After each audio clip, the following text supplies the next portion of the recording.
చేస్తా అన్నారు sir. Reservation ఇస్తా అన్నది బీసీ కోటాలో, ఈడబ్ల్యూఎస్ కోటాలో కాదు. Point number 1. రెండవది ఈడబ్ల్యూఎస్ కోటా 10%లో 5% కాపులకి, అంటే మిగిలిన కులాలన్నిటికి కలిపి 5%, ఓన్లీ కాపులకి 5% ఇస్తానికి ఒకలుగా సార్ అనేక మంది కోర్టుకి వెళ్ళారు. కోర్టుకి వెళ్ళిన తర్వాత ఆ అంశం అనేది కోర్టు పరిధిలోకి వెళ్ళింది. సో దాని తర్వాత కేంద్ర ప్రభుత్వంలో జీవీఎల్ అడిగిన క్వశ్చన్ కి రాష్ట్ర ప్రభుత్వాల్లో ఆ 10%లో ఎవరెవరికైనా ఇచ్చుకోవచ్చు, అది కేంద్రం ఏం జోక్యం చేసుకోదని చెప్పి పార్లమెంట్ లో చెప్పిన తర్వాత ఇప్పుడు ఆయన కాపులకి ఎందుకు 5% ఇవ్వట్లేదు అంటున్నారు. మేమేమన్నా ఇస్తామని చెప్పామా సార్? నాకు అర్థం కాల. మాకు ఓసీలో ఉన్న కాపులు, కమ్మ, రెడ్డి, కాదు, లేదంటే ఒకళ్ళు ఎక్కువ ఇంకోళ్ళు తక్కువ కాదు. జీవీఎల్ అంటే జీవీఎల్ నాకు అర్థం కాలేదు. జీవీఎల్ చెప్పండి, లేదా సుప్రీంకోర్టులో చట్టాన్ని తీసుకొని వచ్చి ఇప్పుడు 50% రిజర్వేషన్లు దాటి మేము కాపులకి ఇస్తామని చెప్పండి. జీవీఎల్ నాకు అర్థం కాల. చంద్రబాబు నాయుడు చెప్పాడు కదా ముందు, దానికి సంబంధించి చెప్పండి.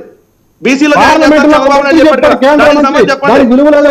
మీరు మాట్లాడేటప్పుడు నేను విన్నానండి. చంద్రబాబు నాయుడు చెప్పినప్పుడు మీరే కదా తలూపి చంద్రబాబు నాయుడు చాలా గొప్పాడు, చంద్రబాబు నాయుడు ఇచ్చిన ప్రతి హామీకి నాది బాధ్యత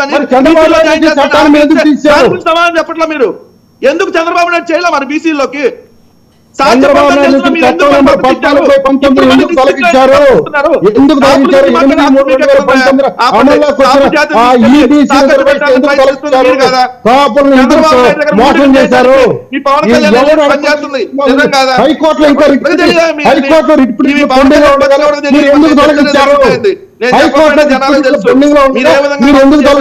ఇదే కాపు నాయకుడైనటువంటి ముద్రగడ గారిని చిత్రహింసలు పెట్టి లంబూతులు తిడితే నారా లోకేష్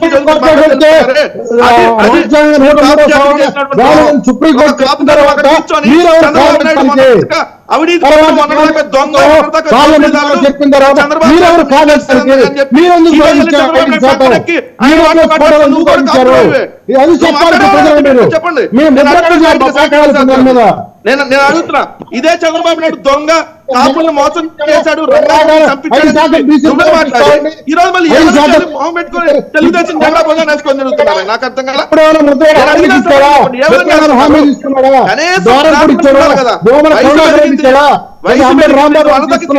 మీరు మనదా మీరు తిట్టారా లేదా? చంద్రబాబు నాయుడు బండబూతులు నువ్వు తిట్టారా లేదా? తిట్టి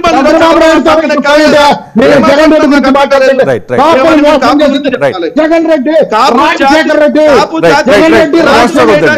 కాపు యువతను మోసం చేయడానికి పుట్టారు మీరందరూ. మీ పవన్ కళ్యాణ్ అందుకనే ఈ రోజు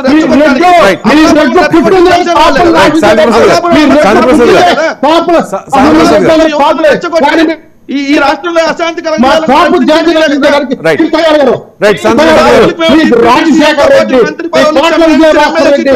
జగన్మోహన్ రెడ్డి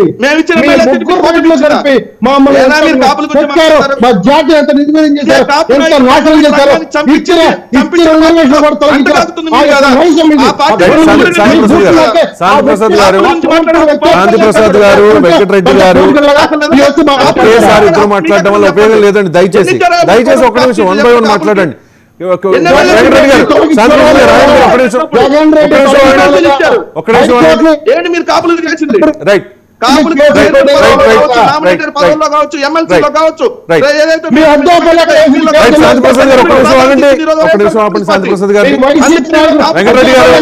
వెంకటరెడ్డి గారు, మీ నాయకులు జగన్మోహన్ రెడ్డి రీసెంట్ గా మీ పార్టీలో జాయిన్ అయిన ముద్రగడ పద్మనాభం ఇలాంటి వాళ్ళందరూ చేస్తున్న కామెంట్ ఏంటంటే, చంద్రబాబు నాయుడు కోసం పవన్ కళ్యాణ్ కాపుల్ని తాకట్టు పెడుతున్నాడు అని చెప్పేసి.